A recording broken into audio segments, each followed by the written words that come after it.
Hello students, welcome to our new lecture number 2 based on the topic biomolecules।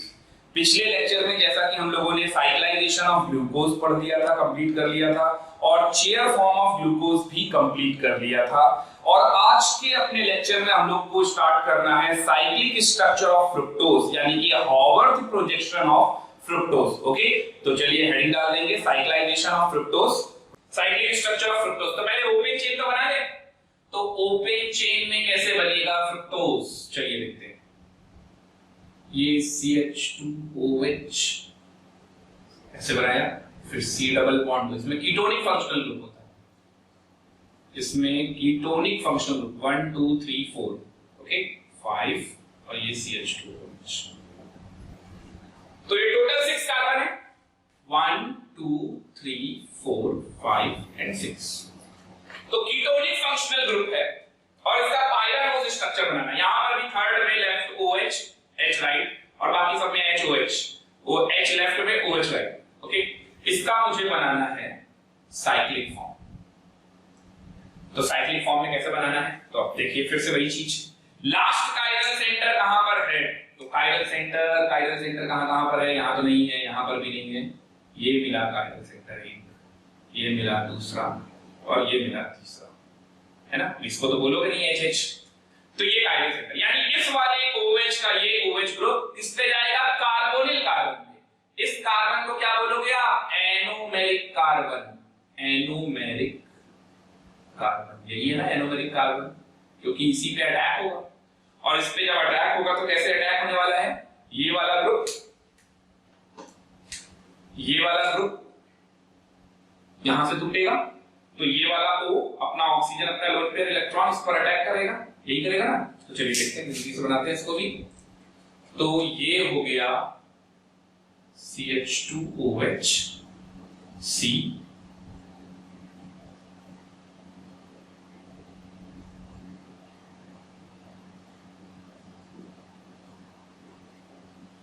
तो ये बना, ये वाले का ऑक्सीजन अटैक करेगा इस पे, तो इस पे अटैक करेगा तो कैसा बन जाएगा, यहां पर ये वाले पे ये अटैक करके ये ऐसा आ जाएगा,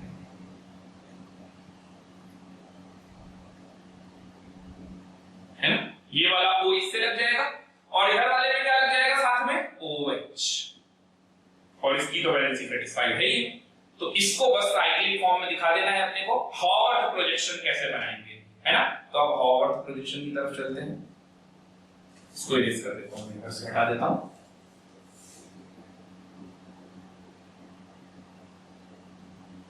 हावर्थ प्रोजेक्शन, तो इसका हावर्थ प्रोजेक्शन जरा देखेंगे। हावर्थ प्रोजेक्शन में हमें एक्चुअल में पायरानोज स्ट्रक्चर बनाना है। तो पायरानोज स्ट्रक्चर में क्या होगा, ऐसे बनेगा ना पायरानोज। तो पायरानोज फॉर्म ये, इसमें भी एक अल्फा बनेगा और दूसरा बीटा बनेगा, तो दोनों बना लेते हैं।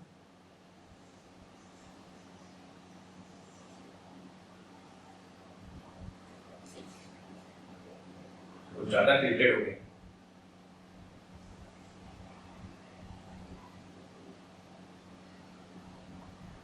ओके, और ये ग्रुप आपको ऐसे बना देंगे, जो कार्बन की दो वैलेंसी है उसको सेटिस्फाइड यहां पर ग्रुप्स लगा के करेंगे।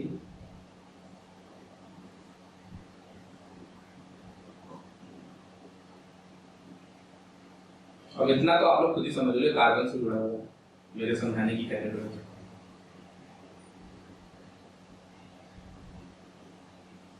ओके, चलिए तो अब हम लोग बनाते हैं, ग्रुप्स लगाते हैं इसमें। ये पायरानोज फॉर्म हो गया। तो पायरानोज फॉर्म में मेरे को कहां से स्टार्ट करना है, तो ये नंबरिंग स्टार्ट करते हैं। तो नंबरिंग हो गई ये 1 2 3 4 5 और ये 6, वही नंबरिंग इस तरह से। तो 1 नंबर CH2OH पे है और 2 नंबर ये रहा हमारा एनोमेरिक कार्बन, एनोमेरिक कार्बन, और एनोमेरिक कार्बन पे आप देख सकते हैं एनोमेरिक हाइड्रोक्सिल ग्रुप लगा है, यानी ये भी रिड्यूसिंग शुगर है और ये भी क्या शो करेगा, म्यूटा रोटेशन शो करेगा। ओके, चलिए आते हैं यहां पर। तो अब हम क्या करें, यहां पर CH2OH जरा लगा लेते हैं जल्दी से। तो पहले वाले का CH2OH ये रहा और OH डाउन पे क्यों रहा, क्योंकि OH राइट पे है इस हिसाब से, तो OH डाउन पे लगा दिया। और अगर OH कहीं पे भी लगा दो, आप लेफ्ट पे लगा लो, OH अगर आप डाउन पे लगाओगे तो इसको क्या बोलेंगे, अल्फा डी। डी क्यों बोलेंगे बताइए, लास्ट कायरल सेंटर में OH कहां है, राइट पे, तो डी। अल्फा क्यों बोलेंगे, क्योंकि एनोमेरिक हाइड्रोक्सिल ग्रुप डाउन पे है, alpha D fructose, alpha D fructose. Okay, तो OH यहां आ गया। सेकंड वाले पे देखेंगे H ऊपर, सॉरी H डाउन पे OH अप, तो OH H, राइट वाला डाउन, लेफ्ट वाला अप, ऑवर्ट में यही होता है ना। नेक्स्ट आते हैं, तो 1 2 3 4 5 और 6 यहां पर आएगा। तो 4 वाले पे देखते हैं, 4 वाले पे OH, तो OH नीचे और H ऊपर, 4। फिफ्थ वाले पे देखते हैं, फिफ्थ वाले में H और CH2OH है, तो CH2OH, ऐसे याद रखिएगा, CH2OH सामने सामने रहते हैं, है ना, तो CH2OH और ये H, ओके, H और CH2OH, तो ये बन गया। तो इसको बोल रहे हैं आप अल्फा डी फ्रुक्टोज। अब बीटा डी फ्रुक्टोज में क्या होगा, सिर्फ ये वाला चेंज होगा, तो जल्दी से चेंज कर दीजिए, OH और यहां पर CH2OH, ओके, फिर इसके बाद OH H, सेम है बाकी सब। तो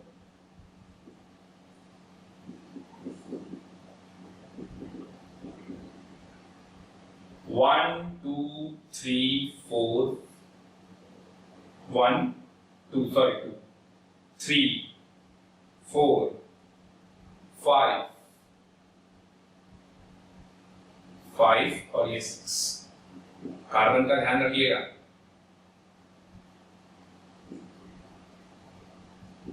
ये हम लोग जल्दी छोड़ देते हैं, ध्यान नहीं रहता ये वाला। तो ये वाले फॉर्म को क्या बोलेंगे हम लोग, beta D fructose, beta D fructose, beta D fructose. Beta क्यों आया, बीटा क्यों आया, क्योंकि एनोमेरिक हाइड्रोक्सिल ग्रुप अप है। डी क्यों आया, क्योंकि लास्ट कायरल सेंटर में OH राइट पे है, और फ्रुक्टोज। तो alpha D fructose and beta D fructose are combinedly called anomers. इनको क्या बोलते हैं, एनोमर्स, रिलेशन है anomers. And this is the Haworth projection of pyranose form, okay, sorry फ्यूरानोस्पर्म, पायरानोस तो ग्लूकोज का था, तो ये लिख लेंगे Haworth projection in furanose form, Haworth projection in furanose form. ये तो ये था ग्लूकोज और फ्रुक्टोज का साइक्लाइजेशन। अब अपने को पढ़ना है important reaction of glucose, okay. तो ग्लूकोज की जो इंपॉर्टेंट रिएक्शंस हैं जरा उनको देख लेते हैं। तो मेनली इसका मेथड ऑफ प्रिपरेशन तो कुछ है नहीं काम का, इसकी केमिकल प्रॉपर्टीज, केमिकल रिएक्शंस पे ही क्वेश्चंस बनते हैं, उन्हीं को अपने को देखना है, ओके। तो नेक्स्ट हेडिंग डाल देंगे रिएक्शंस ऑफ ग्लूकोज। तो चलते हैं अपने अगले टॉपिक पे, chemical properties of glucose and fructose, okay. Heading डाल देंगे chemical properties of glucose and fructose. अब केमिकल प्रॉपर्टीज में देखते हैं, सबसे पहली प्रॉपर्टी है विद HCN, हाइड्रोजन साइनाइड के साथ कैसे रिएक्शन देता है, ओके। तो हाइड्रोजन साइनाइड के साथ अगर आपको रिएक्शन देखनी है तो चलिए देखते हैं। एक्चुअल में ग्लूकोज का स्ट्रक्चर तो बहुत बड़ा है, तो हम लोग कैसे बनाएंगे, CHOCHOH होल 4 और लास्ट में CH2OH, इस तरीके से शॉर्ट फॉर्म में आप लिख सकते हैं ग्लूकोज, ओके। इसकी रिएक्शन जब आप HCN से करते हो तो ये न्यूक्लियोफिलिक एडिशन ही तो देगा, एल्डिहाइड वाली रिएक्शन, तो ये साइनोहाइड्रिन बन जाएगा, यानी ये वाला जो C आप देख रहे हो इसमें एक तरफ OH और एक तरफ CN और बाकी सब वही रहेगा, तो ये CHOH का होल 4 CH2OH, ओके। नाम क्या हो गया, ग्लूकोज से बना हुआ है, डेरिवेटिव ग्लूकोज का है, तो glucose cyanohydrin, glucose cyanohydrin, okay. ये HCN के साथ रिएक्शन थी। अब इसी तरीके से और भी केमिकल प्रॉपर्टीज हैं, तो हाइड्रोक्सिल एमीन के साथ करके देखते हैं इसको। Next with hydroxyl amine, hydroxyl का फॉर्मूला क्या होता है NH2OH। एल्डिहाइड कीटोन वाली ही रिएक्शंस देंगे ये सब भी। हाइड्रोक्सिल अमीन हमने एल्डिहाइड की रिएक्शन पढ़ी भी थी। ओके, तो चलिए फिर से रिएक्शन करते हैं।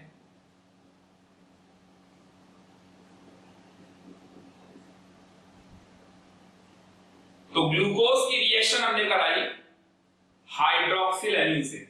एल्डिहाइड वाले में भी आपने पढ़ा था ये H2O निकल जाता है, तो ये क्या बन जाएगा C डबल बॉन्ड NOH ऑक्साइन। ये क्या बन जाएगा ग्लूकोज का ऑक्साइन, ग्लूकोज का ऑक्साइन बन जाएगा। ओके, नाम भी लिख लेंगे इसका ग्लूकोज ऑक्साइन।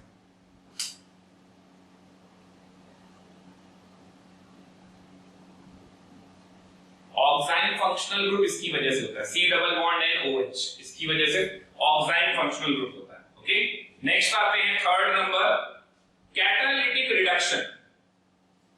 कैटालिटिक रिडक्शन, चलिए कैटालिटिक रिडक्शन देखते हैं। मुझे ग्लूकोज का रिडक्शन कराना है और इसमें एल्डिहाइड ग्रुप अगर रिड्यूस होगा तो किसमें जाएगा अल्कोहल में। एल्डिहाइड ग्रुप अगर रिड्यूस होगा तो किसमें जाएगा अल्कोहल में। तो चलिए देखते हैं ये भी। तो एल्डिहाइड ग्रुप का मुझे करा देना है रिडक्शन, और रिड्यूसिंग एजेंट कौन सा लेंगे, तो रिड्यूसिंग एजेंट आप ले सकते हैं सोडियम बोरोहाइड्राइड NaBH4 या फिर hydrogen in presence of nickel platinum platinum, ये सब ले सकते हैं। ओके, तो अगर इसके साथ रिएक्शन कराएंगे तो क्या होगा, देखिए ऊपर वाला CHO ग्रुप कन्वर्ट हो जाएगा CH2OH में, CH2OH ग्रुप में कन्वर्ट हो जाएगा और बाकी का वैसा ही रहेगा। और इस कंपाउंड का नाम है सॉर्बिटॉल। सॉर्बिटॉल, डेटॉल नहीं है ये, सॉर्बिटॉल। ओके, सॉर्बिटॉल नोट कर लेंगे। फोर्थ नंबर पे आते हैं, ये तो थर्ड था।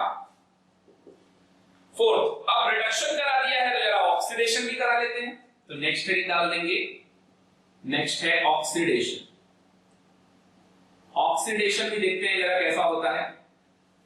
तो ऑक्सीडेशन अगर करेंगे तो एल्डिहाइड किसमें चला जाएगा, ऑक्सीडाइज होकर एसिड में, एसिड में चला जाएगा।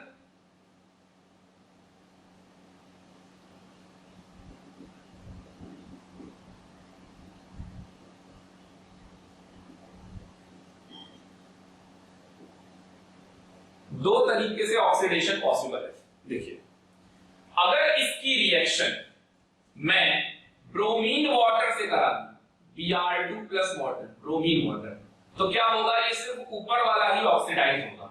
तो ये चला जाएगा COOH में, COOH CHOH whole 4 CH2OH। Okay, और अगर मैं इसकी रिएक्शन कंसंट्रेट HNO3 से करा दूं, कंसंट्रेटेड HNO3 से करा दूं, तो ये ऊपर वाला एल्डिहाइड ऑक्सीडाइज हो जाएगा एसिड में। ओके, और ये नीचे जो CH2OH देख रहे हैं ये भी ऑक्सीडाइज हो जाएगा एसिड में।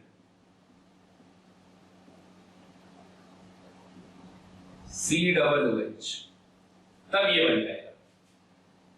ओके, नाम लिख लेंगे।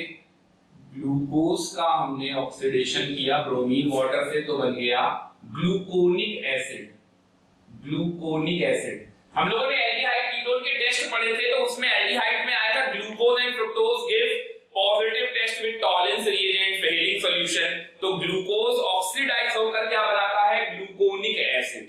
ओके, और इसका नाम क्या है, ये और ज्यादा ऑक्सीडाइज हो गया, ऊपर एल्डिहाइड भी और एसिड में चला गया और नीचे वाला अल्कोहल भी एसिड में चला गया। इसका नाम है सैक्रिक एसिड। सैक्रिक एसिड, ये नाम जरूर याद रखिएगा, saccharic acid, gluconic acid, sorbitol reduction से बनता है ना, तो नाम भी याद रखिएगा। ऑक्सीडेशन। ओके, चलिए नेक्स्ट चलते हैं। नेक्स्ट है पर आयोडेट क्लीवेज। फिफ्थ नंबर है पर आयोडेट क्लीवेज ऑफ ग्लूकोज। पर आयोडेट क्लीवेज ऑफ ग्लूकोज, पर पीरियोडिक एसिड HiO4, पर आयोडिक एसिड उसी के साथ रिएक्शन करेंगे हम ग्लूकोज की, तो ग्लूकोज की रिएक्शन आप कर दीजिए HiO4 से। ग्लूकोज की रिएक्शन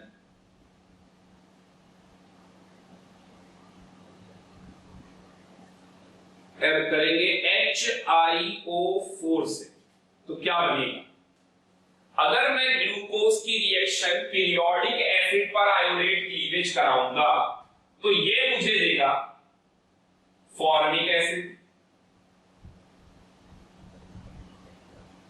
ये मुझे फॉर्मिक एसिड देगा। एक्चुअली क्या होगा, यहां तो सभी जितने OH हैं इन सभी का क्लीवेज होने लग जाएगा। तो जब सभी का ये क्लीवेज करने लग जाएगा, ओके, बल्कि इसको आप ओपन में भी अगर बनाओगे तो भी आपको समझ में आ जाएगा सारे क्लीवेज कर देने हैं, तो आपको फॉर्मिक एसिड मिल जाएगा और इसमें आपको साथ में CH के साथ ये OH मिलेगा और इससे वाटर निकल जाएगा। तो यहां से वाटर निकल जाएगा तो बचेगा ये फॉर्मेल्डिहाइड, ओके, और साथ में वाटर, तो ये वाटर यहां ना लिख के हम यहां लिख देते हैं, और ये 5 मोल बना देगा फॉर्मिक एसिड। तो आप देख सकते हैं जैसे इसमें 6 कार्बन है तो 5 तो चले जाएंगे फॉर्मिक एसिड में, और एक CH एक कार्बन में 2 OH रहते नहीं है तो उसका रिडक्शन होगा तो क्या बन जाएगा, उसमें डिहाइड्रेशन होगा। सॉरी, तो डिहाइड्रेशन से क्या बन जाएगा, वाटर और फॉर्मेल्डिहाइड। तो ये नोट कर लेंगे, ये पर आयोडेट पे है, पर आयोडेट क्लीवेज पे है, ओके, नोट कर लीजिए जल्दी से। और अब हम आते हैं, ये प्रूफ करना है अपने को कि ग्लूकोज में 5 OH ग्रुप होते हैं, ओके। तो नेक्स्ट हेडिंग डाल देंगे, how to prove that glucose contain 5 OH group. ये भी केमिकल रिएक्शन से ही प्रूफ करेंगे, ऑब्वियस सी बात है, कोई थ्योरम से तो प्रूफ किया नहीं जाएगा। तो 5th नंबर के बाद अब अगली रिएक्शन लिखनी है, इधर वाला मैं इरेज कर दे रहा हूं। तो कैसे प्रूव होगा कि ग्लूकोज के अंदर 5 OH ग्रुप हैं, तो इसकी रिएक्शन आपको क्या करनी है, PCl5 से करा देनी है। तो विद PCl5 ये रिएक्शन क्या करता है, ये रिएक्शन ये प्रूफ कर देगा, this reaction prove that glucose contain 5 OH group, okay, PCl5 से रिएक्शन करा। तो चलिए देखते हैं PCl5 से रिएक्शन। इसकी रिएक्शन PCl5 से कराते हैं। अल्कोहल की रिएक्शन आप PCl5 से कराते थे, अल्कोहल चैप्टर में पढ़ाया भी था आपको। तो अल्कोहल की रिएक्शन जब आप PCl5 से कराते थे तो क्या होता था, COH वाला बॉन्ड टूटता था, तो क्या बनता था, HCl POCl3, एक OH पर एक HCl और एक POCl3 और साथ में एल्किल हैलाइड बनता था। अगर यहां पर यह प्रूव हो गया कि इसमें 5 HCl बन रहे हैं, 5 मोल POCl3 बन रहा है, इसका मतलब 5 OH ग्रुप रहे होंगे, ओके। तो देखिए किस तरीके से यहां रिएक्शन होने वाली है। एल्डिहाइड ग्रुप को तो कुछ नहीं होगा, उसको तो ये छेड़ेगा नहीं, तो यहां Cl आ जाएगा होल 4 और यहां आ जाएगा CH2Cl। अब यहां 5 OH ग्रुप होने की वजह से कितने मोल PCl5 लेने पड़ेंगे, 5 मोल, और इससे बन जाएगा 5 मोल POCl3 फॉस्फोरिल क्लोराइड और 5 मोल HCl साथ में, ओके, नोट कर लेंगे। इसका नाम क्या हो जाएगा, पेंटाक्लोरोग्लूकोज, पेंटाक्लोरोग्लूकोज, पेंटाक्लोरोग्लूकोज। चलिए, और कौन सी रिएक्शन है ऐसी, और कोई रिएक्शन है तो एसिटाइलेशन कर देंगे। तो नेक्स्ट है 7th number, acetylation, acetylation of glucose. और ये रिएक्शन भी प्रूव करती है कि ग्लूकोज में 5 OH ग्रुप होते हैं। It also prove that glucose contain 5 OH group, okay. चलिए रिएक्शन देखते हैं क्या होगी। तो यहां पर भी अपने को ग्लूकोज बना लेना है और उसकी रिएक्शन कर देनी है एसिटिल क्लोराइड के साथ, CH3COCl। कितने मोल लेंगे, यहां पर भी 5 मोल लग जाएंगे। अब देखिए यहां पर ये H और Cl मिलकर HCl बना देंगे और ये एसिटिल पार्ट यहां जुड़ जाएगा। ओके, तो एसिटाइलेशन में यही होना है, तो ये बन जाएगा,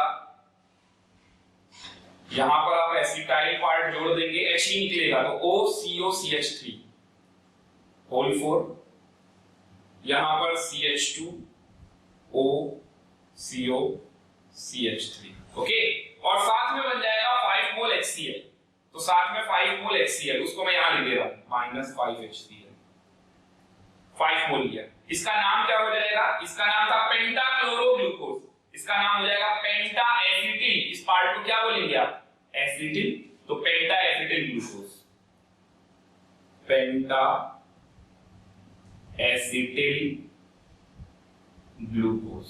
ओके, नोट कर लीजिए यहां तक। अच्छा, ये काम आप दूसरे किसी रिएजेंट से भी कर सकते थे। अगर आप यहां पर एसिटिक एनहाइड्राइड ले लेते, वो भी एसिटाइलेशन ही करता। अगर आप यहां पर 5 मोल एसिटिक एनहाइड्राइड ले लेते तो देखिए यही पार्ट एसिटिल पार्ट जुड़ता, लेकिन इसके साथ जब करते तो साथ में बाय प्रोडक्ट क्या बनता, साथ में बाय प्रोडक्ट यहां पर बनता, इसके साथ भी यही बनेगा। ओके, इसके साथ भी यही वाला प्रोडक्ट बनेगा, साथ में बस बाय प्रोडक्ट में देखिए एसिटिक एसिड निकल जाएगा, तो यहां पर मैं लिख दे रहा हूं -5 मोल CH3COOH, एसिटिक एसिड निकल जाएगा 5 मोल, बाकी बनेगा ये पेंटा एसिटिल ग्लूकोज। तो ये सब वो केमिकल रिएक्शंस थी, ये दोनों ही एसिटाइलेशन कर दिया जाए या PCl5 से रिएक्शन कर जाए, ये प्रूव करती हैं कि ग्लूकोज में 5 OH ग्रुप होते हैं। अब हम वो रिएक्शंस लेंगे जो ये प्रूव करें कि ग्लूकोज में रिंग स्ट्रक्चर होता है। ओके, ग्लूकोज का साइक्लाइजेशन किया था ना हम लोगों ने, तो ग्लूकोज का रिंग स्ट्रक्चर प्रूव करने वाली कौन सी रिएक्शंस हैं, अब उनको देख लेते हैं। ओके, यहां तक नोट कर लीजिए, इधर वाला मैं यूज कर देता हूं, नोट कर लिया। तो अब चलते हैं अपने अगले टॉपिक पे, evidence for the ring structure of glucose. इसमें रिएक्शंस तो नहीं है, लेकिन हाँ प्रूफ जरूर है। रिएक्शंस आप देख सकते हैं, वो रिएक्शन देगा या नहीं देगा। तो हेडिंग डालेंगे evidence to prove ring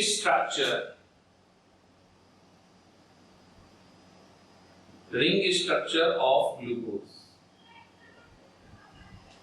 evidence to prove ring structure of glucose। अब ये क्या क्या है, तो चलिए देखते हैं। एक्चुअल में मैं आपके सामने कुछ रिएक्शन, कुछ टेस्ट की बात करूंगा जो कि एल्डिहाइड का टेस्ट होता है, और वो एल्डिहाइडिक टेस्ट से ये प्रूव होगा कि इसमें CHO ग्रुप होता है या नहीं होता है। जैसे यहां तो हम जानते हैं कि CHO ग्रुप है, अगर ये CHO ग्रुप है तो इसको DNP टेस्ट देना चाहिए कि नहीं, लेकिन ये DNP टेस्ट नहीं देता। तो ग्लूकोज DNP टेस्ट अगर दिया जाए ग्लूकोज से, तो ग्लूकोज DNP टेस्ट में फेल हो जाएगा, तो DNP टेस्ट नहीं देता। जबकि DNP टेस्ट एल्डिहाइड कीटोन के लिए होता है, तो इसका मतलब क्या प्रूव हुआ, it means CHO group is absent in glucose. ऐसा नहीं है कि मैं एक ही रिएक्शन पे कंक्लूजन बना बैठा, और भी बहुत सारी रिएक्शन। अगर मैं ग्लूकोज की रिएक्शन शिफ रिएजेंट से करा दूं, शिफ्ट टेस्ट, ये भी एल्डिहाइड का टेस्ट था ना, तो नहीं देगा। इसका मतलब भी क्या होगा, same, CHO group is absent. इसका मतलब भी क्या हुआ, CHO ग्रुप कैसा है, एब्सेंट है, नहीं। और नहीं हो रहा होगा तो क्या कर रहा होगा, साइक्लाइजेशन कर रहा होगा, तो साइक्लिक फॉर्म का ये एविडेंस है। यहां तक कि ग्लूकोज सोडियम बाइसल्फाइड टेस्ट में भी फेल हो जाता है, NaHSO3 का टेस्ट नहीं देता। इसका भी मतलब यही हुआ कि CHO ग्रुप क्या है, एब्सेंट है। और एब्सेंट है तो साइक्लिक फॉर्म बना रहा होगा।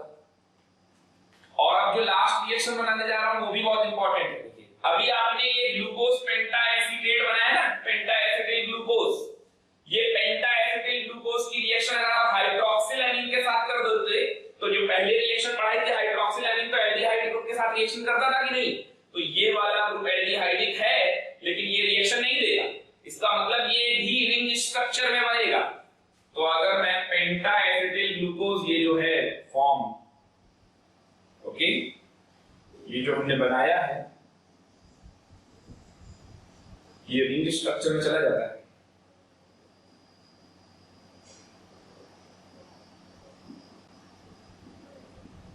अगर इसकी रिएक्शन में हाइड्रोक्सिल एमीन से दे दूं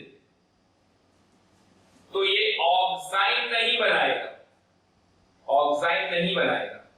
और ऑक्साइन ना बनाने का मतलब है कि इसमें CHO ग्रुप एब्सेंट है, यहां दिख रहा है आपको, लेकिन ये रिंग फॉर्म करेगा, रिंग स्ट्रक्चर बनाएगा।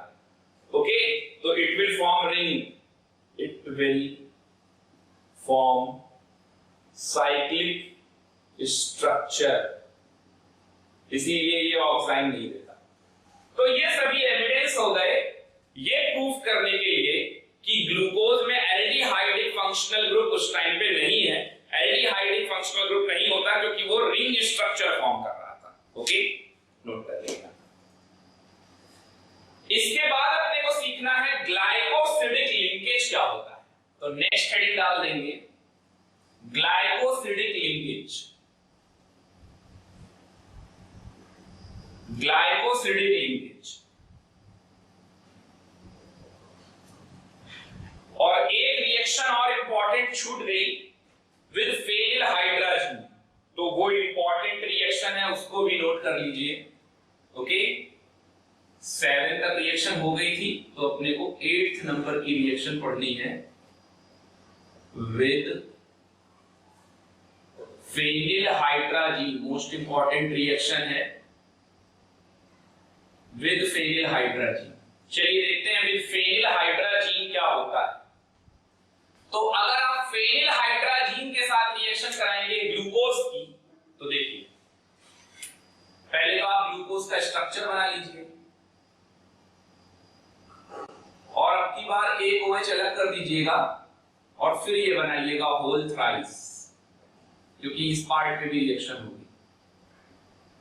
ओके, अब इसकी रिएक्शन आप कराइए फेनिल हाइड्राजीन से। तो फेनिल हाइड्राजीन का फॉर्मूला क्या होता है? NH2NH PH NH2 phenyl hydrazine.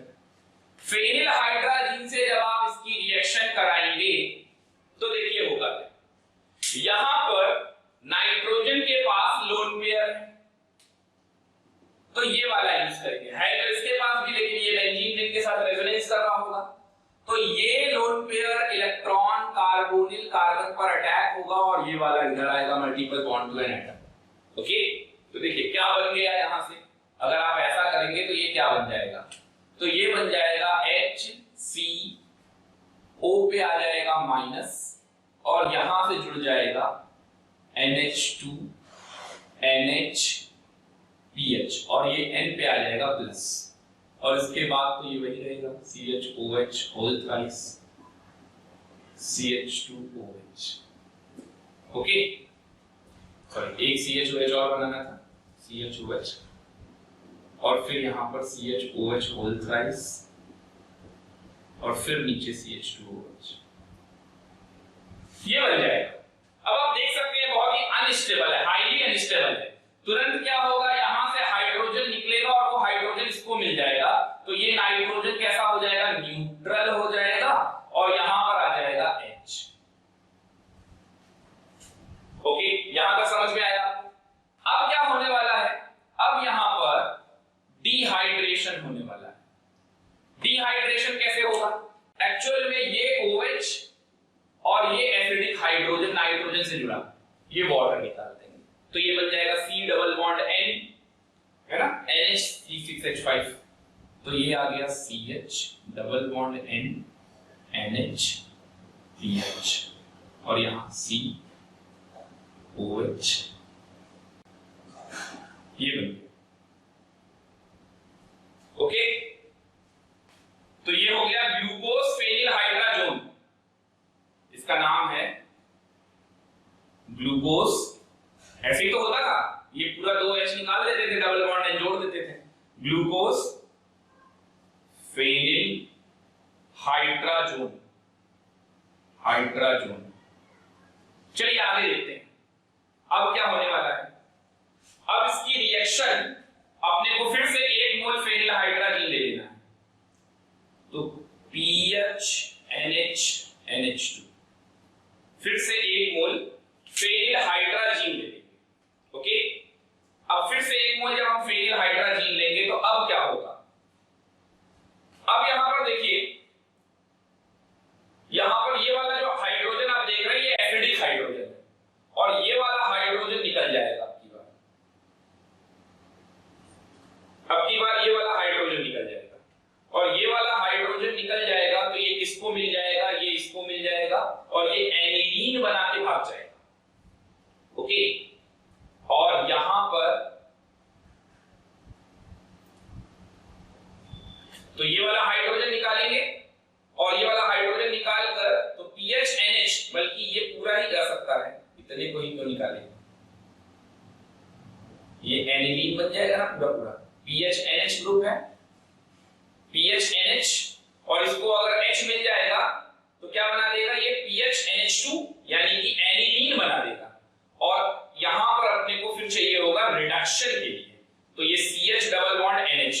तो अब यहां से कैसे बनेगा, तो देखिए यहां पर अपने को ये रिएक्शन करानी होगी। सबसे पहले ये H2 निकलेगा और ये डबल बॉन्ड O बनाएगा, और ये H2 यहां पर अटैक करा देंगे तो यहां पर PHNH2 बन जाएगा और CH डबल बॉन्ड NH हो जाएगा। तो यहां पर ये रिएक्शन थोड़ा सा इसको ठीक कर लेंगे, ये ग्रुप यहां से ब्रेक हो जाएगा और यहां से H ये निकल जाएगा, तो ये बन जाएगा double bond NH minus aniline PHNH2 निकल जाएगा, और यहां पर आ जाएगा C double bond O CHOH whole thrice CH2OH। समझ में आया आपको? ये देखिए यहां पर ये जो PHNH ग्रुप है ये टूटेगा, यहां से क्या होगा, इसका ऑक्सीडेशन, ये दोनों हाइड्रोजन जाएंगे, lone pair of N atom to a bond, और ये वाला ग्रुप निकल जाएगा। ये वाला ग्रुप निकलते ही क्या होगा, ये डबल बॉन्ड O आ जाएगा, O पे प्लस आएगा, ये H भी निकल जाएगा। एक बार ये H जाएगा, इसको मिल जाएगा, और एक H इसको मिल जाएगा, तो ये एनिलीन निकल गया और यहां बन गया CH double bond NH। Okay, अब क्या करना है, तो अब अपने को इसकी रिएक्शन फिर से फेनिल हाइड्राजीन से कर देंगे, PHNH PHNH तो ये PHNH अब की बार ये ऑक्सीजन बिल्कुल उसी तरीके से कार्बोनिल पे अटैक अब बार-बार नहीं करेंगे, ये दोनों H और ये O चला जाएगा। कैसे गया ये आप देख सकते हो, कार्बोनिल पे अटैक होता है, तो ये बना देगा, यहां पर भी डबल बॉन्ड NH PH2 आ जाएगा, तो ये बन जाएगा, और यहां आ जाएगा C double bond N NH NNHPH। Okay, और ये नीचे आ जाएगा CHOH होल थ्राइस और CH2OH। चलिए यहां तक बात समझ में आ गई। अब 1 मोल और रिएक्शन कर दीजिए, तो 1 मोल ये हुआ, फिर यहां तो एनिलीन निकल गया, दूसरा मोल हमने ये लिया, और तीसरा मोल हम अब लेने जा रहे हैं PHNH PHNH ठीक है। तो देखिए क्या होने वाला है, यहां पर ये वाला जो आपको हाइड्रोजन दिख रहा है ना, ये एसिडिक हाइड्रोजन, ये अब की बार ये टूट जाएगा, और ये H मिल जाएगा, इसको अमोनिया बना देगा, और यहां N से जुड़ जाएगा ये NHPH, तो बिल्कुल ऐसे ही आ जाएगा, तो ये बन गया HC double bond N NHPH, और यहां पर भी आ गया C double bond N NHPH, और यहां हो गया CHOH का होल थ्राइस और CH2OH। ये बन गया अपना कंपाउंड। आपको डायरेक्ट भी आपको बता सकता हूं, ये तो मैकेनिज्म के थ्रू मैंने समझाया पूरा। अगर आपको डायरेक्ट एक स्टेप का ध्यान रखना है तो देखिए कैसा है, यहां पर डबल बॉन्ड हो है, ये दोनों H हटा दीजिए, NNHPH लगा दीजिए, और यहां पर ये समझ लीजिए ये दोनों H जाएंगे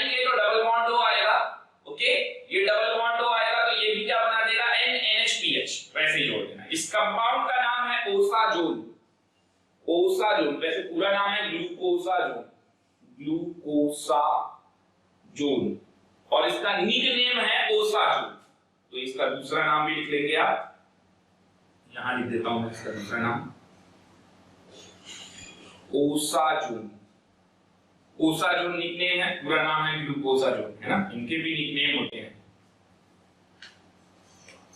ओके, थोड़ा अच्छे मन से पढ़ेंगे तो आपको भी इंटरेस्ट आएगा ये सब, है ना। आपको नाम वाम भी याद हो जाएंगे, इनको भी अपने दोस्त यार समझ के अगर पढ़ेंगे तो ओसाजोन, ग्लूकोसाजोन, है ना। अब यहाँ पर इन सबके नाम चिंटू पिंटू नहीं हो सकते हैं, तो इन सबके नाम ग्लूकोसाजोन और ओसाजोन जिससे डिराइव हो रहे हैं वही बनेंगे। ओके, नोट कर लीजिए इसको यहाँ तक। दूसरी चीज है तो एक और बतानी थी, अगर मैं यहाँ पर इससे फ्रुक्टोज भी मैं बना सकता हूँ। इससे फ्रुक्टोज कैसे बनेगा वो भी जरा देख लीजिए। फ्रुक्टोज कैसे बनना है इससे, अगर इसी ओसाजोन की मैं हाइड्रोलिसिस कर दूं, ओसाजोन की हाइड्रोलिसिस, चलिए जल्दी से करते हैं ओसाजोन की हाइड्रोलिसिस। तो इसको मैं यहां पर बना रहा हूं इस वाले कंपाउंड को,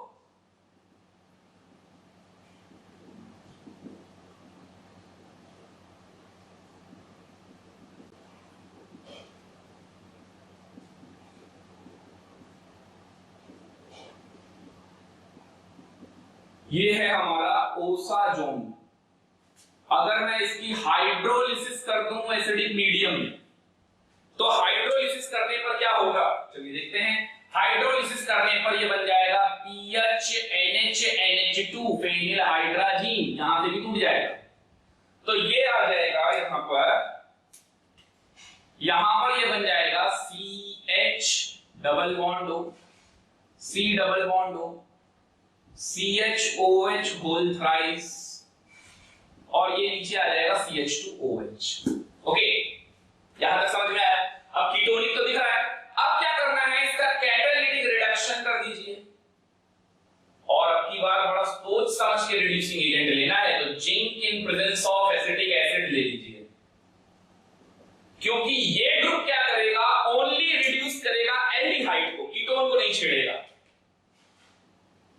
ओनली रिड्यूस CHO ग्रुप, तो CHO ग्रुप एल्डिहाइड को अगर रिड्यूस कर देंगे तो किसमें चला जाएगा, अल्कोहल में। तो ये बन जाएगा CH2OH, C double bond O, CHOH whole 4, है ना। यहाँ पर भी CHOH ले लीजिए होल थ्राइस, और यहाँ ले लीजिए CH2OH, वैसे ही बन गया।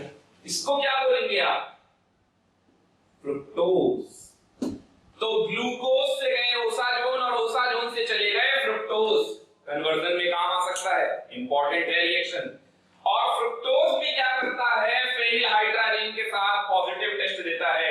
फेनिल हाइड्राजीन के साथ अगर आप रिएक्शन कराएंगे तो क्या होगा, यही ग्रुप पहले डबल बॉन्ड NHPH बनाएगा सबसे पहले, उसके बाद ये हट जाएगा और यहां से CHO ग्रुप में कन्वर्ट हो जाएगा, जैसे यहां पर हुआ था, H हट के कीटो ग्रुप में कन्वर्ट हो गया था ये, है ना। और इसीलिए ये भी क्या होगा, एल्डिहाइडिक फंक्शनल ग्रुप में कन्वर्ट हो जाएगा, और एल्डिहाइडिक फंक्शनल ग्रुप में कन्वर्ट होता है, इसीलिए तो फेनिल हाइड्रोजन देता है। एल्डिहाइडिक ग्रुप में ये कन्वर्ट हो जाते हैं, इसीलिए तो ये Tollens test, Fehling solution test, ये सारे टेस्ट भी दे देते हैं। ओके, नोट कर लेंगे यहां तक। और अब अपने को सीखना है ग्लाइकोसिडिक लिंकेज, तो नेक्स्ट हेडिंग डाल देंगे ग्लाइकोसिडिक लिंकेज। हेडिंग डाल दीजिए,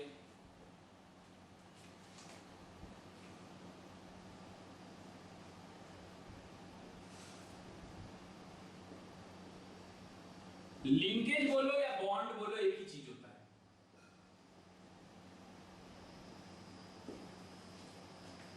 ओके, तो जानते हैं भाई कि क्या होता है ग्लाइकोसिडिक लिंकेज। हम लोगों ने ग्लूकोज का साइक्लिक फॉर्म पढ़ा था ऑवर्थ प्रोजेक्शन में, है ना। तो उसकी रिएक्शन हम क्या करेंगे, अल्कोहल से कर देंगे। चलिए देखते हैं। तो पहले तो मैं अल्फा डी ग्लूकोज बना लेता हूं, अल्फा या बीटा कुछ भी बना लीजिए।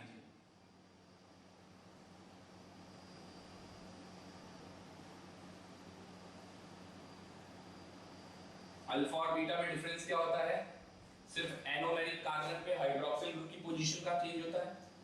तो अगर आपने OH डाउन पे बनाया है तो अल्फा डी है, और अगर आप बनाया है तो रेडी है।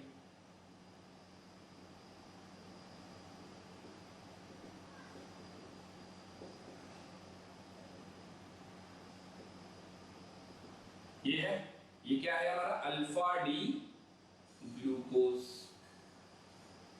ओके, और ये अल्फा डी ग्लूकोज की रिएक्शन आपको किससे करानी है? ROH in acidic medium, ROH in acidic medium. Okay, तो देखिए क्या होगा यहां पर, ये H+ आयन अटैक करेगा एनोमेरिक हाइड्रोक्सिल ग्रुप पे। ये कौन सा हाइड्रोक्सिल ग्रुप है? एनोमेरिक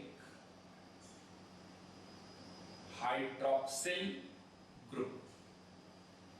ओके, अभी आपको बता रहा हूं क्या होता है ग्लाइकोसिडिक लिंकेज। अभी एक एक करके स्टेप बाय स्टेप समझिए। जल्दी जल्दी खाएंगे, ज्यादा गरम गरम खाएंगे तो मुंह जल जाएगा, है ना।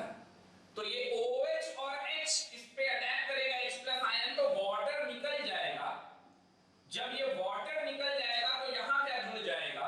ये कार्बन पे प्लस आ जाएगा और तुरंत ऑक्सीजन अपना लोन पेयर, अपना इलेक्ट्रॉन यहां पर प्रोवाइड करेगा और यहां पर ROH यहां पर लग जाएगा और O पे प्लस आ जाएगा। एक एक करके समझिए। ये H+ आयन पहले स्टेप पे इस पे अटैक करेगा, O पे प्लस आएगा, ये निकल जाएगा वाटर। इस कार्बन पे पॉजिटिव चार्ज आएगा, तुरंत ऑक्सीजन अपना लोन पेयर इलेक्ट्रॉन इस पर अटैक करेगा। जैसे ही अटैक करेगा तो ROH बन जाएगा और O पे प्लस आ जाएगा, और फिर H+ आयन ROH से निकालकर ये उधारी वापस कर दीजिएगा। इतनी बात समझ में आई? तो देखिए बना लीजिए उसको भी।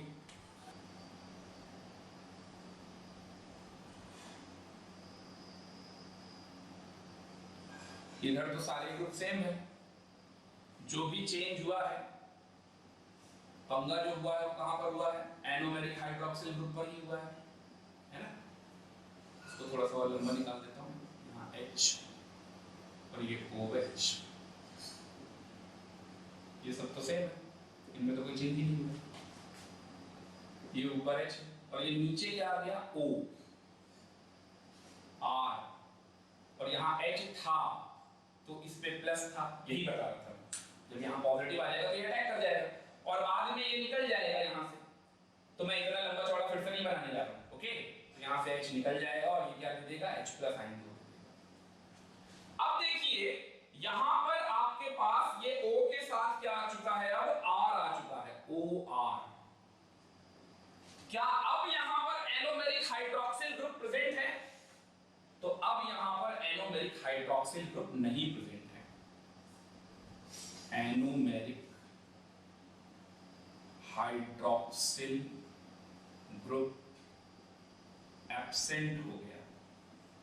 ओके, और एनोमेरिक हाइड्रोक्सिल ग्रुप से जब कोई बॉन्ड बनता है, ये वाला जो बॉन्ड आप देख रहे हैं, तो इसी को बोलते हैं glycosidic linkage, glycosidic bond. Okay, यही है हमारा glycosidic linkage. Anomeric hydroxyl group पे जब कोई रिएक्शन होती है, बॉन्ड बनता है, तो उसी पे है ग्लाइकोसिडिक लिंकेज। ओके, और अब यहां पर एनोमेरिक हाइड्रोक्सिल ग्रुप नहीं है, तो अगर यहां पर एनोमेरिक हाइड्रोक्सिल ग्रुप नहीं है तो ये म्यूटा रोटेशन नहीं दे सकता। म्यूटा रोटेशन, अब की बार ये म्यूटा रोटेशन नहीं देगा। इसके साथ साथ अब ये रिड्यूसिंग शुगर भी नहीं रहा, it is a non reducing sugar, non reducing sugar, ये नॉन रिड्यूसिंग शुगर में आ चुका है, अब ये रिड्यूसिंग भी नहीं रहा। तो एनोमेरिक हाइड्रोक्सिल ग्रुप अगर होगा तो म्यूटा रोटेशन देगा। एनोमेरिक हाइड्रोक्सिल ग्रुप है इनके पास, कार्बोहाइड्रेट के पास, उन्हीं को हम शुगर रिड्यूसिंग शुगर बोलते हैं, और जिनके पास नहीं है उनको हम क्या बोलते हैं? Non reducing sugar. तो आई होप आपको अच्छे से समझ में आ गया होगा कि ग्लाइकोसिडिक लिंकेज क्या होता है, और यही ग्लाइकोसिडिक लिंकेज डाइसैकराइड, ट्राइसैकराइड में अपने से पूछा जाता है, ट्राई तक तो नहीं जाता है, डाइसैकराइड में पूछ लेते हैं, जैसे कि सुक्रोज में ग्लाइकोसिडिक लिंकेज क्या क्या है, किसके किसके बीच में है, तो ये सारी चीजें पूछते हैं। तो अब इस पे आ जाते हैं, यही इंपॉर्टेंट पॉइंट है, और ये इसके साथ ही हमारा कार्बोहाइड्रेट फिनिश हो जाएगा। ओके, तो यहां तक जल्दी से नोट कर लीजिए आप ग्लाइकोसिडिक लिंकेज तक। चलते हैं अपने अगले टॉपिक पे, ग्लाइकोसिडिक लिंकेज इन सैकराइड्स। मोनोसैकराइड्स में तो आपने देखा, अब आप क्या देखना है अपने को? डाइसैकराइड्स में। तो नेक्स्ट हेडिंग डाल देंगे डाइसैकराइड में ग्लाइकोसिडिक लिंकेज कैसे मिलता है। ओके, तो इसमें पहला एग्जांपल मैं ले रहा हूं माल्टोज का, माल्टोज का।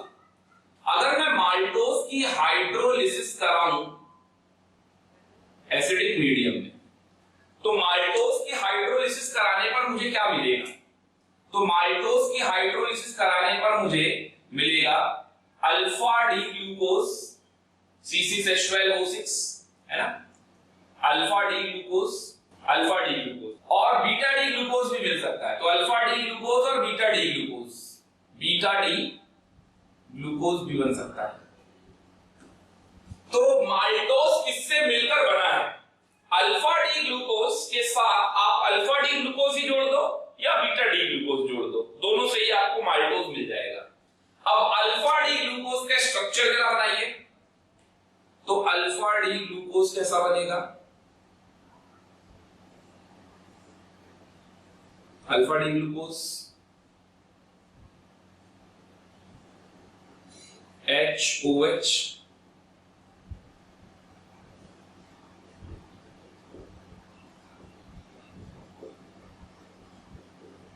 ओके, ये अल्फा डी ग्लूकोज है हमारा। अब इसके साथ आप अल्फा या बीटा में से कोई भी फॉर्म ऐड कर दो, चाहे अल्फा डी ग्लूकोज ऐड कर दो या फिर बीटा डी ग्लूकोज ऐड कर दो। तो चलिए वो भी देख लेते हैं। अगर मैं इसमें अल्फा या बीटा डी ग्लूकोज कोई भी ऐड करता हूं, तो मैं इस वाले फॉर्म को मैं अल्फा ही ले लेता हूं, बल्कि तो मैं अल्फा डी ग्लूकोज ही ले लेता हूं। ओके, अल्फा डी ग्लूकोज ही ले लेता हूं। बीटा से भी बना सकते हैं।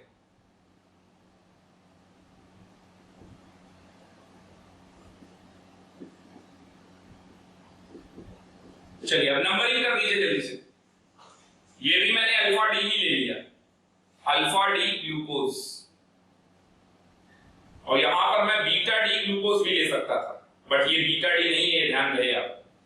तो आप इस पोजीशन पे बल्कि इस तरीके का कुछ जिगजैग टाइप का बना लेंगे, तो ये अल्फा और बीटा कोई भी ले सकते हैं। ओके, तो इसको डिफाइन नहीं कर रहे तो अब ले सकते हैं बीटा डी ग्लूकोज। चलिए नंबरिंग कर देते हैं, 1 2 3 4 5 और 6। यहां पर भी 1 2 3 4 5 और 6। अब देखिए ग्लाइकोसिडिक लिंकेज तो मैंने आपको बताया था, एनोमेरिक हाइड्रोक्सिल ग्रुप का OH अगर बॉन्ड बनाएगा तो क्या बोलेंगे, वहां पर हो जाएगा ग्लाइकोसिडिक लिंकेज। तो ये वाला 1 का कार्बन और ये वाला 4 का कार्बन, ये आपस में क्या करते हैं, बॉन्ड बनाते हैं। और ये आपस में बॉन्ड बनाएंगे तो इसका एक का OH और दूसरे का H, एक का OH तो दूसरे का H, इसको थोड़ा सा बड़ा सा बना देते हैं। ओके, तो एक का H जाएगा तो दूसरे का OH जाएगा और ये वाटर निकल जाएगा, और इसी को बोलेंगे हम माल्टोज। यही हमारा माल्टोज बन जाएगा। और ये लिंकेज क्या कहलाएगा, ग्लाइकोसिडिक लिंकेज। तो उसको मैं बना दे रहा हूं ग्लाइकोसिडिक लिंकेज। यहां पर तो सेम यही सारे ग्रुप रहेंगे, यहां से चेंज करना है अपने को, तो ये H हो गया और ये साथ में O और इसी के साथ यहां जोड़ देंगे। ओके, यहां पर जुड़ जाएगा तो ये आगे चला जाएगा H और इधर से जोड़ेंगे हम लोग।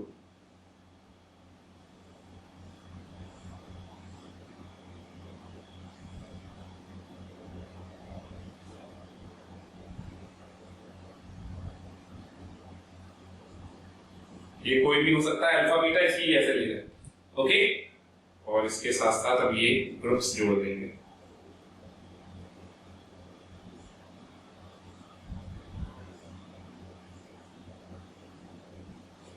इसके साथ ये जुड़ गया पूरा, ठीक है, और इधर भी जुड़ा हुआ, वैलेंसी सेटिस्फाइड है।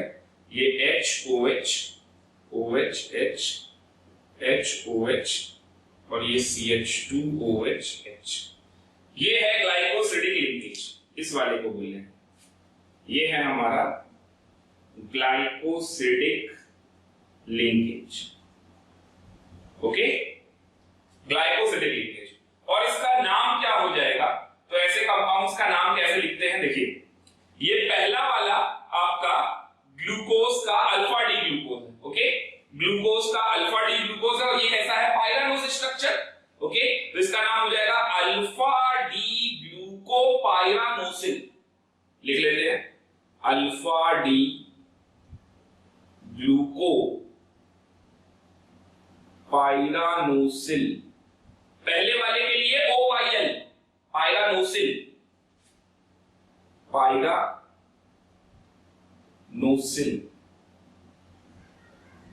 पायरानोसिल। ओके, और दूसरा वाला क्या है, अल्फा डी भी हो सकता है और बीटा डी भी हो सकता है। अल्फा डी ग्लूको पायरानोसिल, जैसे मैंने अल्फा ही लिया तो बोलेंगे अल्फा डी ग्लूको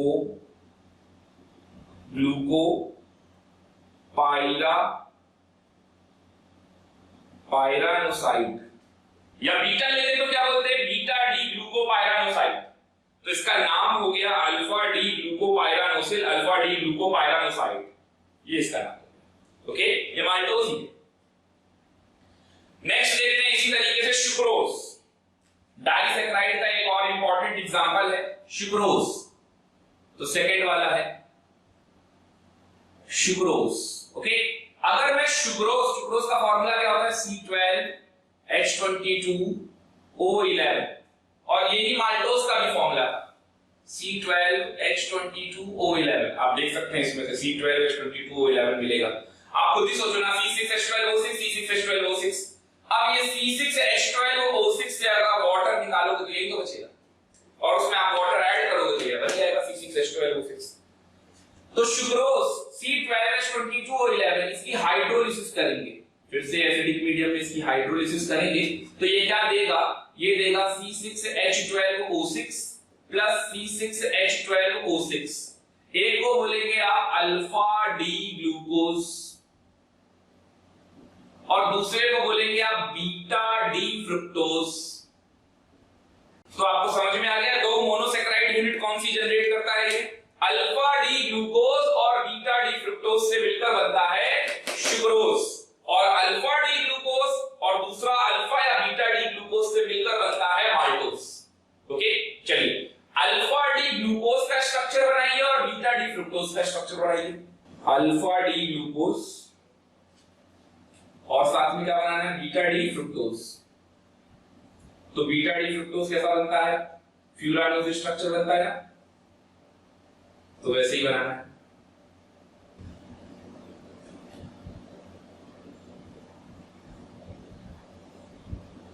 चलिए, अल्फा डी ग्लूकोज का स्ट्रक्चर तो यही बना हुआ है, यही वाला बनेगा पूरा।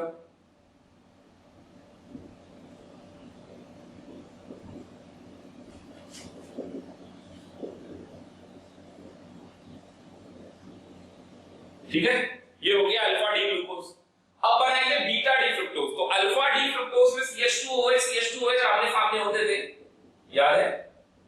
अब की बार क्या होगा, यहां पर H ऊपर और CH2OH नीचे, CH2OH। अगर आपको याद हो तो ये पहला कार्बन, ये दूसरा कार्बन। ओके, पहला दूसरा, और इसके बाद साथ साथ सॉरी ये पहला वाला, ये दूसरा वाला एनोमेरिक कार्बन, तो यही है ना। और फिर तीसरे वाले कार्बन पे OH ऊपर H नीचे जैसे यहां होता है, फिर HOH और फिर CH2OH। ये क्या हो जाएगा, बीटा डी फ्रुक्टोज। पीछे से एक बार आप स्ट्रक्चर देख भी लेना। ओके, तो ये है beta D fructose. Alpha D fructose क्या होता है, इसका जस्ट रिवर्स एनोमेरिक। अच्छा, एक चीज यहां पर और इंपॉर्टेंट बात यहां पर नोट कर लीजिएगा, यहां पर देखिए आप एनोमेरिक हाइड्रोक्सिल ग्रुप है या नहीं है। तो एनोमेरिक हाइड्रोक्सिल ग्रुप आपको यहां तो दिख रहा है, यहां नहीं दिख रहा। ग्लाइकोसिडिक लिंकेज है, ठीक है ना, लेकिन एनोमेरिक हाइड्रोक्सिल ग्रुप है, तो इसका मतलब ये रिड्यूसिंग शुगर है और ये म्यूटा रोटेशन भी शो करेगा। तो नोट कर लीजिएगा, म्यूटा रोटेशन शो करेगा और साथ ही साथ यहां पर एनोमेरिक हाइड्रोक्सिल ग्रुप होने की वजह से ये रिड्यूसिंग शुगर भी है। Okay, maltose is a reducing sugar. अब यहां पर अल्फा डी ग्लूकोज और बीटा डी फ्रुक्टोज से अपने को बनाना है, अपने को स्टार्ट करना है। ओके, तो अल्फा डी ग्लूकोज और बीटा डी फ्रुक्टोज में कौन सा लिंकेज आएगा, जैसे यहां पर कौन सा लिंकेज था, यहां पर लिंकेज था ये 1 का और ये 4 का, तो 1,4 glycosidic linkage, 1,4 alpha 1,4 glycosidic linkage. Okay, ये याद रखिएगा, अल्फा 1,4 ग्लाइकोसिडिक लिंकेज। सबसे ज्यादा इंपॉर्टेंट तो यही है कि लिंकेज कौन सा है, अल्फा 1,4 ग्लाइकोसिडिक लिंकेज। इसका नाम तो मैंने आपको लिखा ही दिया, alpha D glucose pyranosyl, beta alpha D glucopyranoside, और ये अल्फा 1,4 लिंकेज होता है, अल्फा 1,4 लिंकेज। ओके, अब यहां देखते हैं यहां पर लिंकेज कौन सा है।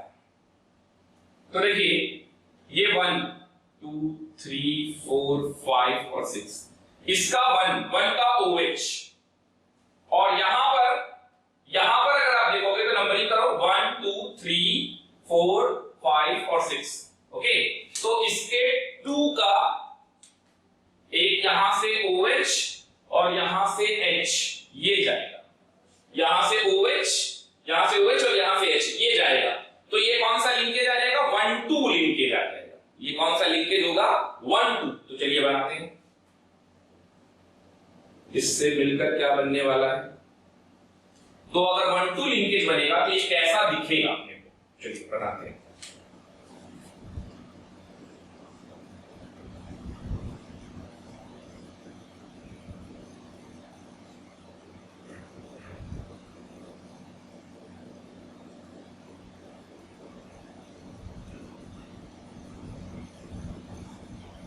पहले तो यही सब बना लेना है जो कॉमन पार्ट है।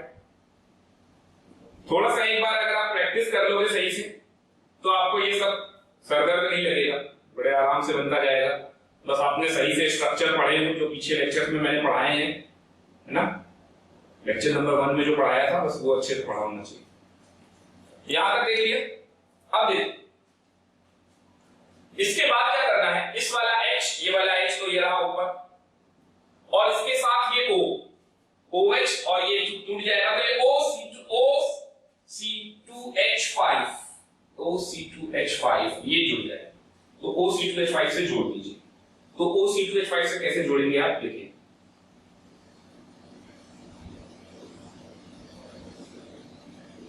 इसको इधर लाइए।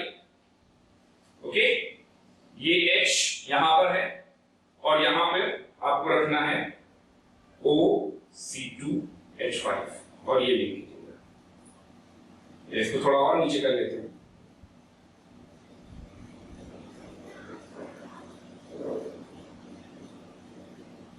ये दिख रहा है आपको। तो ये 1 वाला कार्बन था और ये 2 वाली पोजीशन है, ठीक है। तो ये 2 वाला कार्बन के साथ पोजीशन जुड़ रही है और इसके 1 वाले के साथ पोजीशन जुड़ रही है। तो 1-2 ग्लाइकोसिडिक लिंकेज है।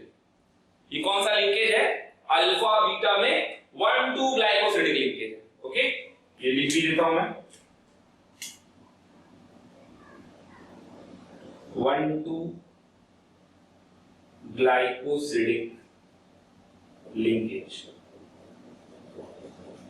अल्फा बीटा 1-2 ग्लाइकोसिडिक लिंकेज, ठीक है। अब बाकी सारे ग्रुप लगा दीजिए जल्दी से।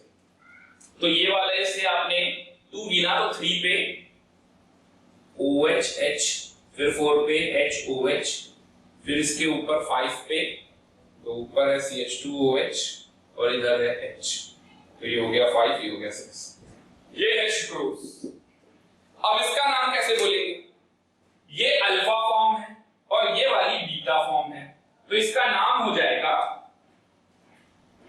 Alpha D ग्लूको पायरानोसिल। अल्फा डी ग्लूको पायरानोसिल, पहले वाले को ये बोलते हैं अल्फा डी ग्लूको पायरानोसिल, और साथ में हो जाएगा बीटा डी फ्रुक्टोज है ना, बीटा डी फ्रुक्टो यहां लिख देता हूं मैं इसके साथ, इसी के साथ beta D fructofuranoside IDE last वाले के लिए, OYL पहले वाले के लिए, YL पहले वाले के लिए रख जाएगा। इसकी वैलेंसी फ्री करनी तो मना है, इसलिए YL जैसे एल्काइल वैसे उसी तरीके से। ओके, और ये लिंकेज कौन सा है? Alpha beta 1-2 glycosidic linkage. तो ये यहां पर 1-2 ग्लाइकोसिडिक लिंकेज होता है और यहां पर 1-4 ग्लाइकोसिडिक लिंकेज होता है। तो ये तो हो गए एग्जांपल इंपॉर्टेंट डाइसैक्राइड के। और अब देखते हैं जरा पॉलीसैकेराइड पॉलीसेकेराइड में क्या होता है, तो पॉलीसेकेराइड में नेक्स्ट हेडिंग डाल देंगे सेल्यूलोज। ओके, यहां तक नोट कर लीजिए। तो नेक्स्ट हेडिंग डाल देंगे ग्लाइकोसिडिक लिंकेज इन पॉलीसेकेराइड। चलिए, पॉलीसेकेराइड में पहला एग्जांपल है सेल्यूलोज। सेल्यूलोज, अब ये सेल्यूलोज क्या है? सेल्यूलोज C6H10O5 यही मॉलिक्यूलर फॉर्मूला है सेल्यूलोज का। अच्छा, यही स्टार्च का भी होता है। इसकी N मोल हाइड्रोलिसिस कर दीजिए। ओके, तो आपको क्या मिल जाएगा? N मोल हाइड्रोलिसिस करेंगे तो इससे अपने को मिल जाएगा C6H12O6 और ये बीटा डी ग्लूकोज होगा। Beta D glucose. ओके, यानी बीटा डी ग्लूकोज का पॉलीमर अगर हम बनाते जाए तो उससे बन जाएगा सेल्यूलोज। बीटा डी ग्लूकोज के पॉलीमर को ही हम कहेंगे, लीनियर पॉलीमर को कहते हैं सेल्यूलोज। चलिए बनाते हैं स्ट्रक्चर। बीटा डी ग्लूकोज बनाना है आपकी बात में, तो बीटा डी ग्लूकोज कैसे बनेगा? आपने तो बनाना भी सीखा है, अल्फा डी बीटा डी सब बनाना सीखा है, बनाते जाइए। बस यहां पर एनोमेरिक हाइड्रोक्सिल ग्रुप कहां लगेगा? OH ऊपर और H नीचे, तो इसको क्या कहते हैं? बीटा। और अगर OH डाउन होता तो क्या बोलते हैं? अल्फा।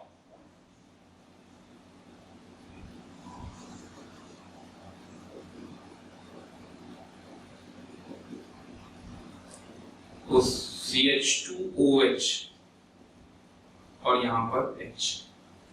पीछे वाले में भी C2H5 गलती से लिख दिया था, उसको CH2OH कर लीजिएगा।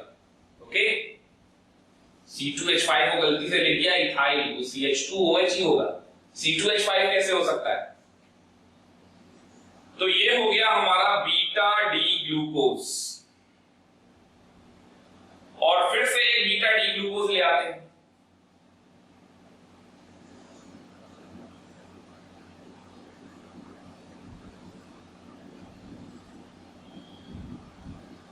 फिर से हम एक बीटा डी ग्लूकोज ले आते हैं।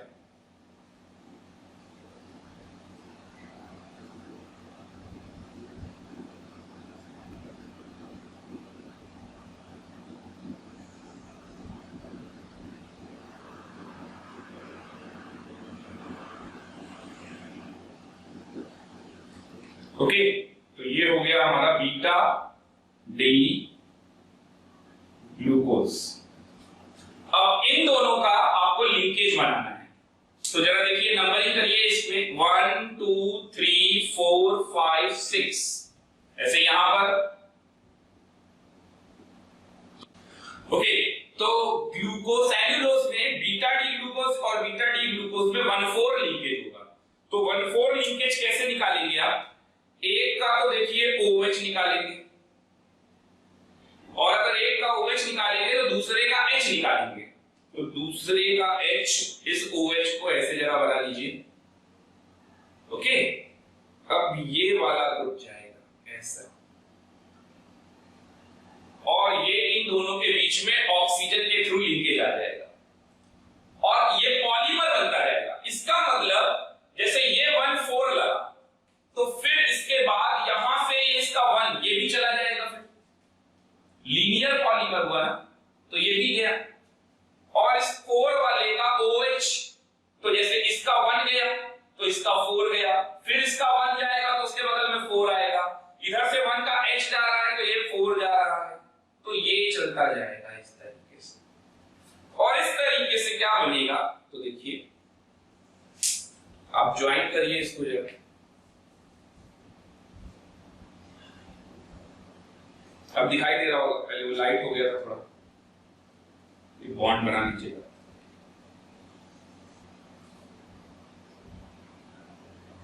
यहां से H जुड़ेगा और ये ऐसा निकला रहेगा।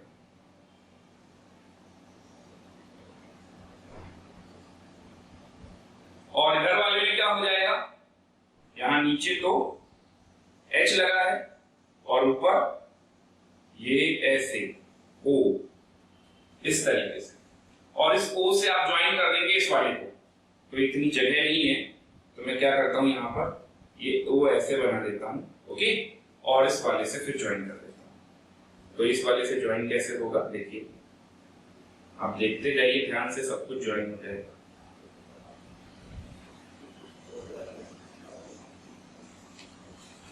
तो इधर से क्या होगा, इधर से भी O ऐसे ही निकला रहेगा, यहाँ H, फिर यहाँ H, OH, फिर यहाँ पर OH, H, ओके, इसके भी तो एनिमल्स ही बनेंगे ना, OH, H, और यहाँ पर ऊपर OH, और इससे ये जो है, और ये ऐसे ही चलता रहेगा।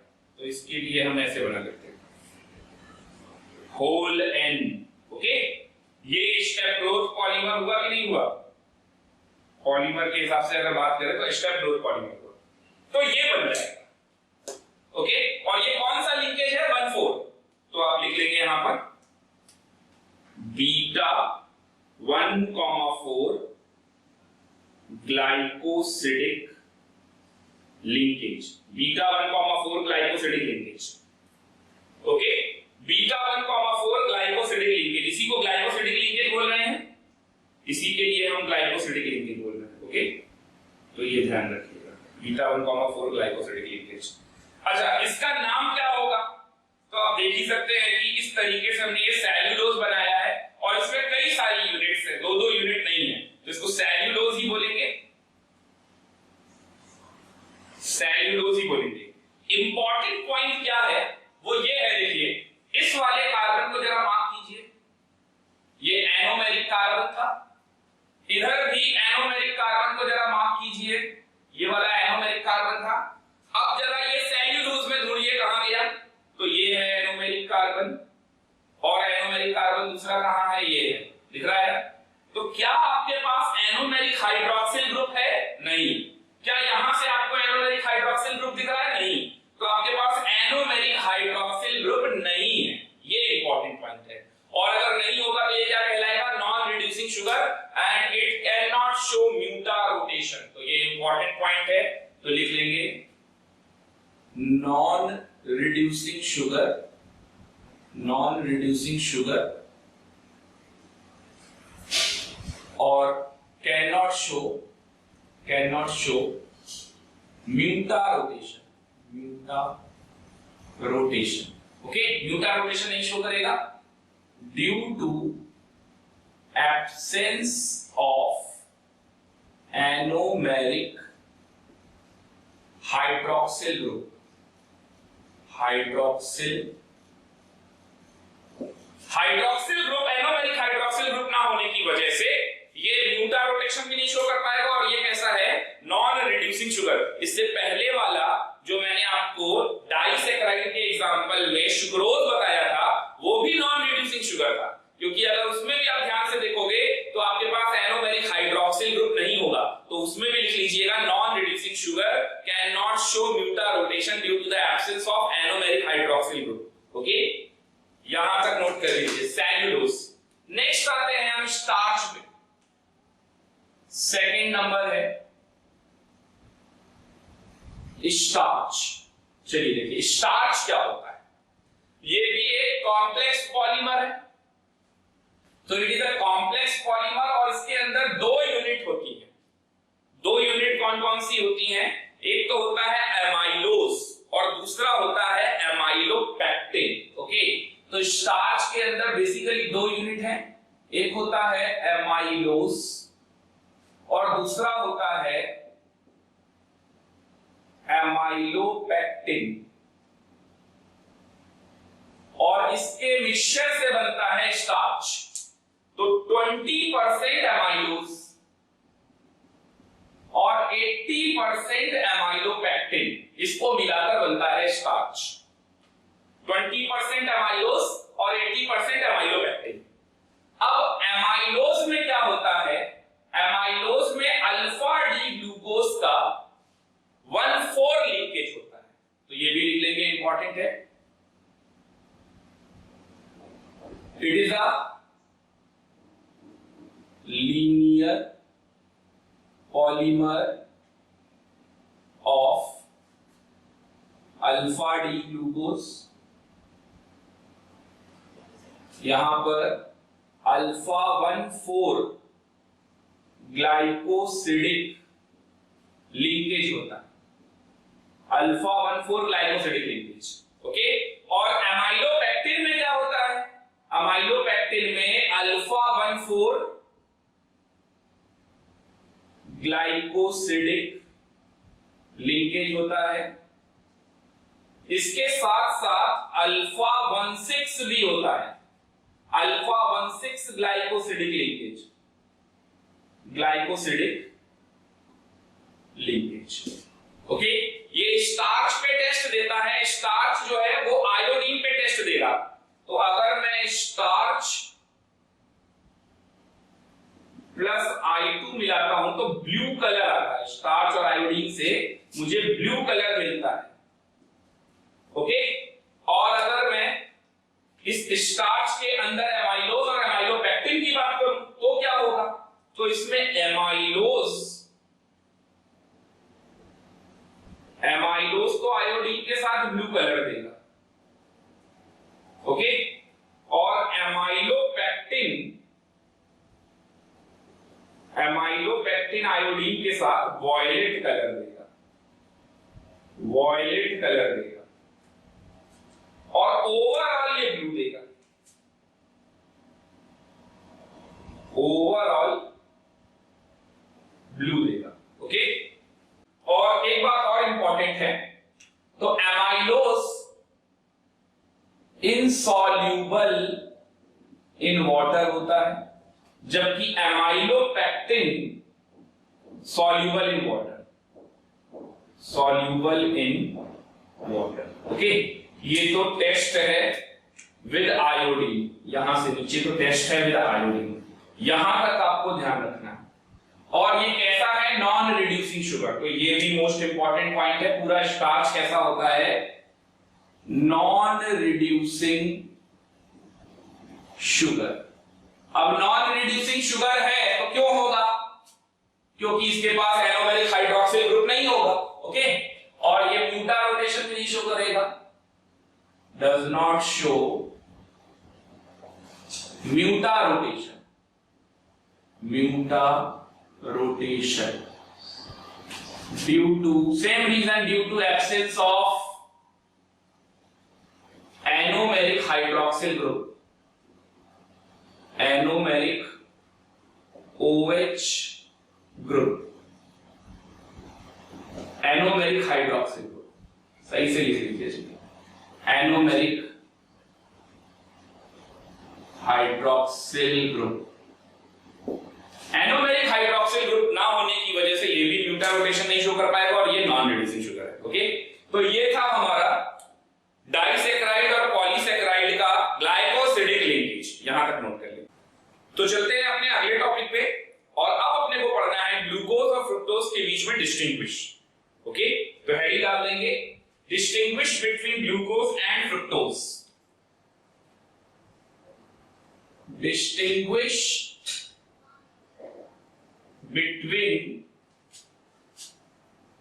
Glucose and fructose. ओके, तो ग्लूकोज और फ्रुक्टोज के बीच में डिस्टिंग्विश सीखना है। तो ये टेबल बना लेंगे पूरिया, इसमें एक आध रिएक्शन अगर छूट भी गई होंगी तो वो इसमें कंप्लीट हो जाएगी और अपने को ग्लूकोज और फ्रुक्टोज के बीच में डिस्टिंग्विश समझ में आ जाएगा। चलिए देखते हैं, स्टार्ट करते हैं बिल्कुल पहले पॉइंट से। तो नेचर, तो ये पॉलीहाइड्रोक्सी एल्डिहाइड होता है और ये फ्रुक्टोज पॉलीहाइड्रोक्सी कीटोन होता है। ओके, ये बात मैंने आपको स्टार्टिंग में भी बताई थी।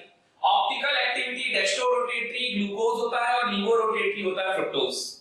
विद ब्रोमीन वाटर, ये रिएक्शन हम लोगों ने की भी थी। ग्लूकोज के साथ अपने को मिलता है ग्लूकोनिक एसिड, जबकि फ्रुक्टोज में कोई रिएक्शन नहीं होती है। विद कंसंट्रेट HNO3, ग्लूकोज के साथ सैक्रिक एसिड मिलता है, जबकि फ्रुक्टोज के साथ ग्लाइकोलिक एसिड, टार्टरिक एसिड और ट्राइहाइड्रोक्सी ग्लूटारिक एसिड।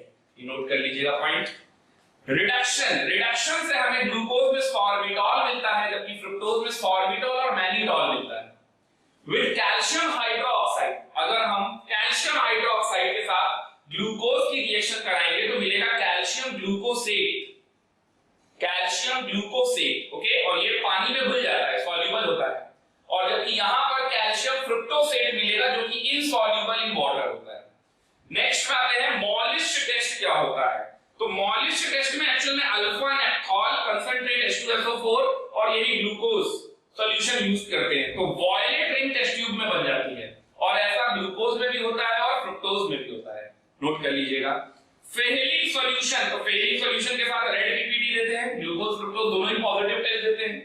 टॉलेंस टेस्ट के साथ सिल्वर मिरर टेस्ट, ये बोलते भी हैं, सिल्वर मिरर टेस्ट देते हैं, तो ग्लूकोज भी देगा और फ्रुक्टोज भी देगा।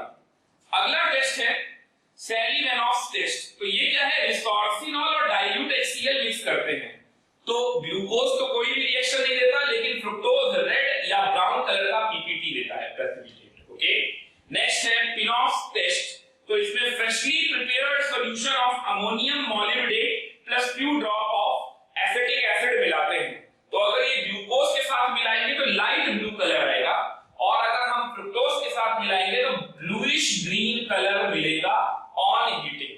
तो ये था distinguish between glucose and fructose. इसमें कई रिएक्शन ऐसी हैं जो कॉमन सा प्रोडक्ट दे रहे हैं, जैसे रेड पीपीटी, तो इनको भी नोट कर लेना, ये सब हमारे लिए इंपॉर्टेंट है।